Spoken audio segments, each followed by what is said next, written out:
Hello મિત્રો, કેમ છો? મજામાં?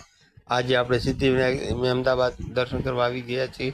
આ ત્યાંના બહારનો હાથી છે, બહારનો લોક આ અંદરની જગ્યા છે. આ ગણપતિ બાપાનું મંદિર છે અંદરનું. આ બહાર જ્યોતિર્લિંગ છે. જય શિવશંકર, જય જટેશ્વર, જય ગંગેશ્વર, જય ત્રિપુરારી. ત્રંબકમ યજામહે સુગંધિ પુષ્ટિવર્ધન ઉર્વારુતમે વંદનમ મૃત્યુર્મુક્તિમામિતમ.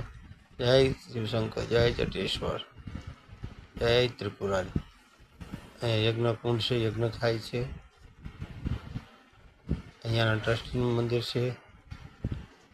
જય ગજાનંદ મહારાજ, જય રિદ્ધિ સિદ્ધિનાયક ગજાનંદ મહારાજની જય. વક્રદંડો મહાકારી સૂર્યકોટિ સમપ્રભ નિર્વિઘ્નમ કરુમે દેવો ધર્મકાર્યેષુ સર્વ